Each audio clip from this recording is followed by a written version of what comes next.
Good evening, Internet. Good evening, subscribers. It is I, Eric Arnold, aka the Big E, coming to you live, or I guess not live, recorded from my sports barn here in undescript location in Pennsylvania. It is Wednesday, March 11th. This is our first episode having to do with baseball. And in this episode, we are going to unveil for you the odds of the upcoming 2020 Ohio Valley Bush League Fantasy Baseball League, which I've played in for probably the last 25 years in a row. The league has been in existence for 37 straight years, and we are going to tell you the odds of the various owners for the upcoming season, assuming there is one. This is the second iteration of this video. I made one this afternoon, and I wasn't happy with it, and I cleaned a few things up. Now I'm reshooting it. In the time between I shot one this afternoon and the time I'm shooting this one, they've canceled the NBA season. Their word, suspension. You know, I can read the writing on the wall. I don't know if anyone else can. It's a matter of time before the rest of the sporting events go. Just a matter of time. That doesn't mean I'm not going to go out there to the draft this weekend, however. I think it's important we draft our teams anyway, even if they end up having an 80-game schedule kicking off in July, which is possible. So as long as they don't close the border, I'm not sick. I haven't gone anywhere in a week. I haven't gone anywhere to get sick. So I'm going. I think I'm going. I think I still have the constitutional right to go. I have been advised that other people are coming in from out of town. So they're doing it. I'm doing it. I'm not worried about it. So what do we have for you? Our regular subscribers are going, this is boring. I'm here to learn about college basketball. Well, my picks, let's see, what did we have there? We had, that's a loser, that's losing, that won, and we got Cal tonight.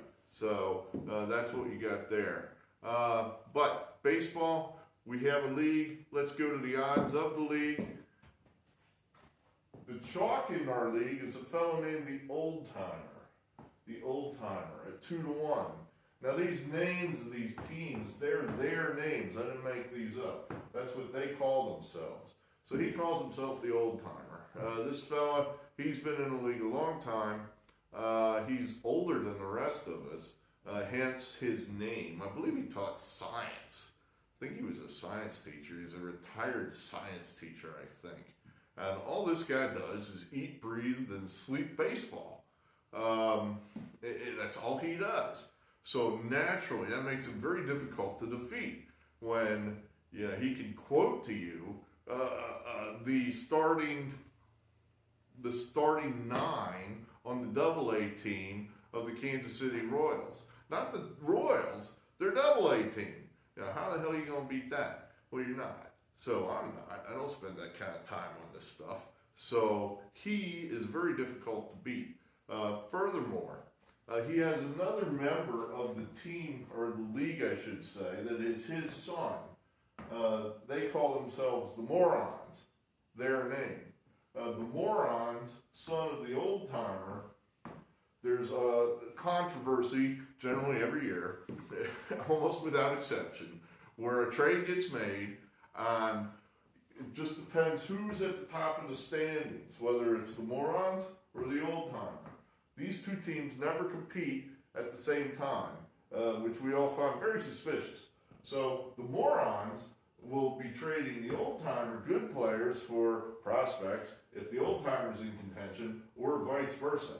And last year, I guess there was a controversy over Hyun Jin Ryu, I think, where he got traded for a boatload of good players, and everybody went, what the hell is this? And it blew up to a thing. The Morons always have, though, an explanation.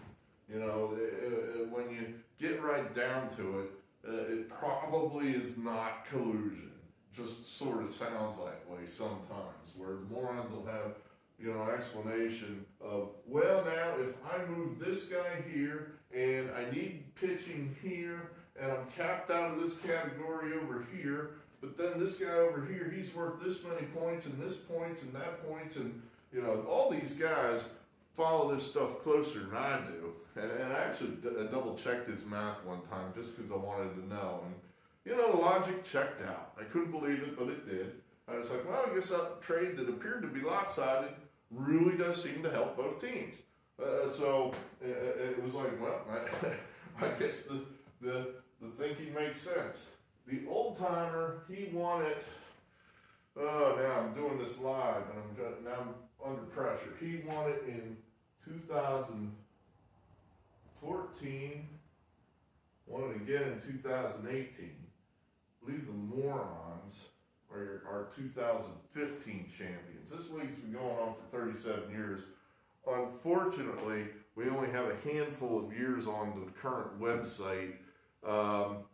All the champions are memorialized on something we call a plaque. It's your standard plaque. And on the plaque, we have gold plates for each year, and we stencil in the year and the champion. I'm on there once. The only reason I'm on there is because I basically cheated. I made them change the rules. It was like the year before I dumped all my good players for prospects, and then I retained, going into next year, all the good prospects that I had from the year before, and it was basically they changed the rules after I did that. So I'm not very good. I feel no shame. I'm not going to let them tear my name off the plaque. That was my version of banging on the trash can. I took advantage of the rules. I admit it. But at any rate, the old timer, two-time champion in the recent past, always a threat. I've always thought that him and the Morons, it may not necessarily be collusion, but it wouldn't surprise me if the old timer preys on his father-son relationship in such a way, perhaps as my father does with me. Oh my God, Elizabeth, the big one. Oh, it's getting dark. I can't see. I've always wanted to have Mike Trout on my team for nothing. I'll trade you a bag of magic beans. I've always thought that might go on. But, so, they're the chalk. The Outcasts. Now, the Outcasts, this is a team that's been in the league again, a long tenured team. They generally have not been very competitive in the last 10 years. Second division team, except last year, these guys came screaming out of nowhere and won it all. I had them marked down at 15-1, and they came out of nowhere. They started out hot, and then they just got better from there. And good for them. Like I said, I banged on the trash cans the one year to win my championship. It almost makes me think, wow, how the hell did he do that? He came out of nowhere to win. Was he wearing a buzzer or something? But I don't know how that would have helped him. So, no, he did it legitimately. Of course he did. And congratulations to the Outcast. Makes us other also-rans feel encouraged that maybe someday it will be our year. So he is the defending champion. We got him at 3-1. The Sliders, I believe the owner of this team is a high school principal. I'm not 100% on that, but I think he is. They have really gotten into a groove here in the last few years. I'm going to have to start maybe trying to figure out what they're doing and copy it.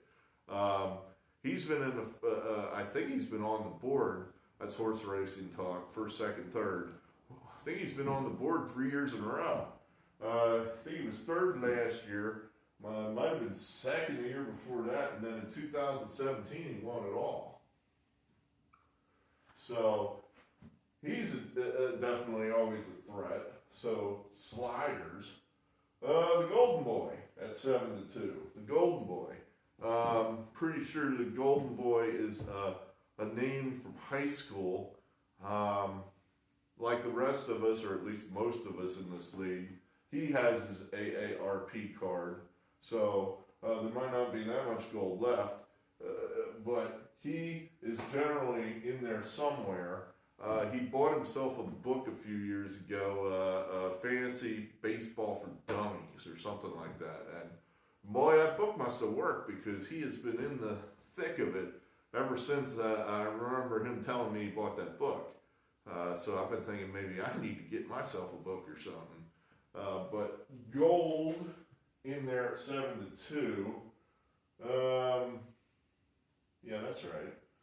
The Sharks, this is the commissioner's team.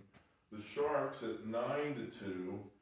He is one of the original league members, I do believe. I think gold and the Sharks. I think those guys are original members who've been here for all 37 years. Really gets them nothing other than they don't even get a keychain or a pin or anything. The commissioner, he does yeoman's work. He holds the league together, tries to keep peace whenever a controversy arises. I don't know that there's that much controversy in this league. We just probably all live very boring lives. And any little controversy, we like to conflate it into some kind of Israeli-Palestinian conflict just because it gives us something to do, no doubt. But he keeps it all together. He's the blue man. He's the guy that enters all those players into a database after the draft is over. I know he tells me that the draft day is basically the center of his year. I mean, we all love the league. I mean, the old timer has told me that the league is keeping him alive, literally keeping him alive. Which definitely then, I just found out tonight he's only 73 years old. I thought he was older than that. I was worried about making age jokes. He's only 73. I can make age jokes. You're not that old. League's keeping him alive. Okay. All right. Believe me, this guy is not slipping mentally at all. Nothing gets past the old timer. The Nails, they're at 5-1. These guys, they're definitely, all right, let me see if I get this right. I didn't write these years down and memorize them, so I think that's right. He's a two-time two-time champion, 13 and 16. He won it. He's in there. I mean, it's always hit or miss with him. Sometimes he's way off, and I think those are just years that, his kids and his wife and the family are taking up all his time, so he doesn't have time to scour the internet. But when he's engaged, I know he's working the phones trying to find that trade that's going to help him late in the year. So he's always a competitive member of the league, always a threat, 5-1. And then the aforementioned morons, we got these guys marked up pretty high here. Generally, if we got the old timer as a chalk, we'd have the morons down here somewhere. But we got them at 6-1. I don't know, maybe that's a statement on we think it's not going to be a good year for the old timer. I don't know. But the morons at 6-1. Now this team's interesting, the Hayseeds. This is the newest member of the league. Usually this slot, if you will, in the league is just a revolving fill-in-the-blank team with whoever the hell we can get to replace the last guy that quit, and whoever sits in that seat is invariably just buried. That guy always gets killed, finishes last. It's almost without a doubt. Well, now this is the third year for the Hayseeds, and this guy is younger than everybody else in the league. I think he just got out of college. He finished last year. I think his first year he finished 8th, which was really pretty good. Finished last. I'm pretty sure I got that right. If I don't, my apologies. But I'm kind of thinking he's got some advantages here. I mean, he's still here. So usually that team would have been long gone by now, but he's still here. first. So he must be motivated to stick it to all the old guys. So here he is. We're going to make him 7-1. He probably has some other advantages of youth, like he can sit at the computer screen and concentrate on something for more than 20 minutes at a time. So he's probably got that going for him. We'll call him, that's his name, the Hayseeds. We'll make him 7-1. First Class Express, very valuable member of the league. If for no other reason, he gets us our venue we use to conduct the draft. And he also usually brings something tasty to eat in a crock pot. So, valuable member of the league. Perhaps not the most competitive member. I forget which year it was, probably in the last 3 years. He had a big year. And I mean, he just missed winning it by that much. That much. Oh my God. And I know how it is, man. I know, Ronnie, how it is. You'll never forget it. You're going to be up into the wee hours of the morning, walking on your kitchen floor saying, God, if only I had started this guy in that last week. I only needed that many more points. I mean, I'm that way with the 1993 Philadelphia Phillies. God damn, I mean, if only Jim Fregosi had not pitched Mitch Williams that last inning, we probably would have won it. But, it didn't happen. We lost. You lost that year. You finished second, which is nothing to be embarrassed about. We got him at 9-1. The Vagrants. The Vagrants, honestly, I don't know this owner that well. He seems like a really nice guy. Unfortunately, though, however, I think Leo DeRocher was not way off when he said nice guys finish last. The Vagrants are generally in the second division, so that's where we're going to put them. We're going to put them down 10-1. And if you're discouraged about your odds here, just remember I was wrong last year. I had the Outcast at 15-1, and he stuck it to us. So congratulations, Outcast. Big win last year. Vagrants 10-1. The Aces, I don't think they are an original member of the league. I'll have to consult with the elders here. He's close to he predates my tenure in the league. I'm actually one of the longer tenured members of this league, believe it or not. But the Aces predate my existence in the league. And to my knowledge, the Aces are, well, I don't know who they are. I was going to say they're the Chicago Cubs, they're the Boston Red Sox. Both those teams have won. So what's a long tenured team that's never won? Unfortunately, he could be in a category by himself. I can't, I'll think about that. But he's an real interesting guy. He's a former wrestling promoter. I believe Ace was his a handle in wrestling. Umpire, used car salesman, man about town. So he is definitely a character. Usually I think some maybe his outside interests sometimes cut into the time he can spend on the baseball, where he doesn't have the maniacal focus of fantasy baseball like some of these owners do, where that's all they are doing is scouring the waiver wire for that second baseman in Double-A that's going to start next week. So, but you never know. Every season is a new year. 12-1 there. And then I'm at the bottom here because I spend more time concentrating on how to make these stupid videos and writing up the odds than I do actually preparing for the baseball draft. In fact, I'd like to spend more time coming up with my name. These guys, generally, they don't have any thought there. They just use the same name year after year after year after year after year. Well, I change my name every year. This year, we're going to be Kevin minus 240. Kevin minus 240. On the home page of our website, there is a box there where the commissioner can put notes and such, and it says, I believe, commission message, and he lists there generally who owes entry fees and who owes him money. And it said there for as long as I can remember, it says Kevin minus 240. Kevin, this is a guy that played in the league.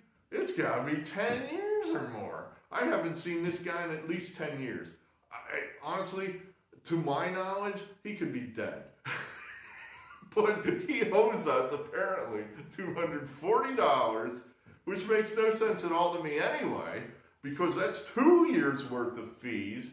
So how in the hell did we let this guy play for 1 year without paying, let alone 2? But it's still there on the website. So Kevin, if he ever drops by, he ever drops in, dude, you owe us $240. You owe the league, by God. And we're going to disinvite you to every last other OVBL jamboree or reunion until we get our $240, buddy. Kevin minus 240. That's my name. We're putting me down at 50 to 1. There you have it.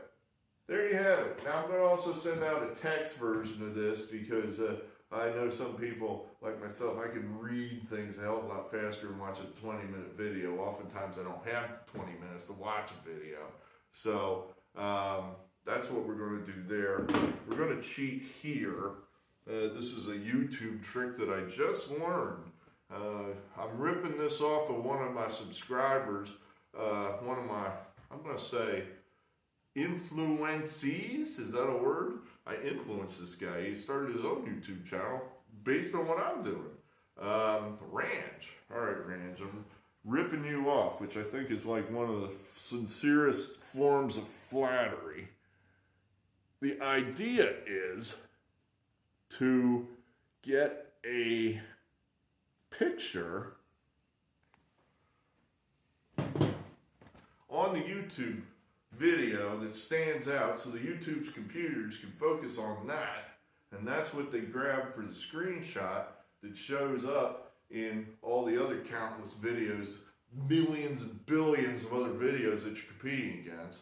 So usually my videos just are a screenshot of me standing here. Oh man, standing there, how boring. But we got hopefully a picture there of a baseball. And I used a flashlight, so hopefully the lighting shows up where it appears and it's in focus. I don't know. I guess we'll find out. If not, well, the screenshot will be of a man standing there, just like this.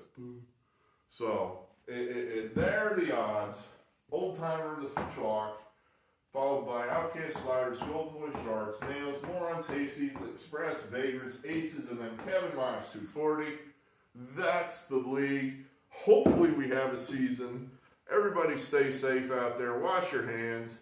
Don't get too close to your neighbor. And we will see you this weekend, barring border closures. Eric Arnold, from me to you, good night, good gambling.